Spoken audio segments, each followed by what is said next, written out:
So the first thing we're going to look at today is thinking about the criteria that your essays are going to be judged against. So I'm going to call these criteria for excellence, and these are things we're going to refer back to over the course of this presentation. So first of all, we've got clarity. So clarity is a virtue of our essays, and there's three senses in which we want our essays to be clear.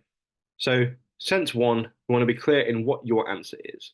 So if there is a question that you're responding to, the first thing you got to do is make sure that your reader is going to be clear about exactly what it is you're saying in response to this question.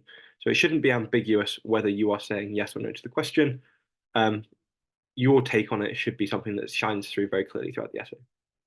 Secondly, we want to be clear in what your argument is. So we know what your answer is, but we want to know why you think that that conclusion that you're drawing is the one that needs to be drawn. So clear in what your answer is and clear in what your argument is. And then finally, we want you to be clear in your prose. So that's in your writing. So good strategies for doing this.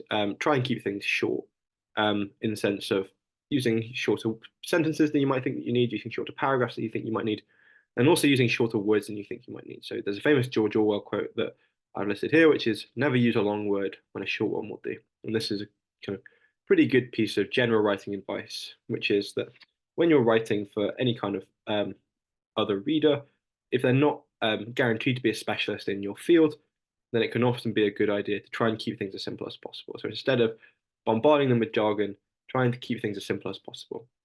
And the idea that I put here is you want to try and write for the intelligent layperson. So layperson being somebody who's not a specialist in your field, but they're intelligent. So you don't have to explain very basic things to them, but if it's something that your average person on the street wouldn't have come across, then you need to define it for them. Another rule of thumb that can be useful is try and write so that you imagine that your grandparents are reading. So if your grandparents are not people who are specialists in philosophy or the topic that you're going to write on for this essay, then try and think about what their understanding would be having read what you've written. So if you can read it and think, yep, I'm confident that the intelligent layperson or my grandparents would be able to understand what I'm saying here, then that's a good sign that you've got a clear essay. Secondly, we want coherence. So as I understand it, it means that we want an essay that builds a case over the course of itself. So as we're going along, I should be more and more convinced steadily that your conclusion is the correct conclusion to draw. Third, we want our essay to be persuasive. So this comes both in the points that you're making and in the language that you use. So it's important to try and put your points in a way that is designed to convince a reader that your opinion is correct. So thinking about how you can use examples, how you can use emotive language in a way that's going to encourage your reader to see your point of view.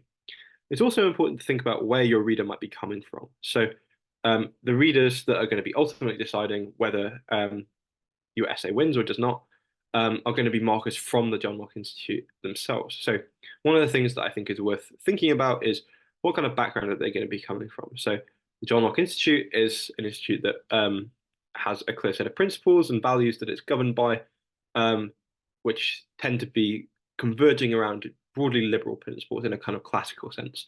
So whether that be classically liberal economics, classically liberal philosophy, these are things that are going to be emblematic of John Locke's own personal principles.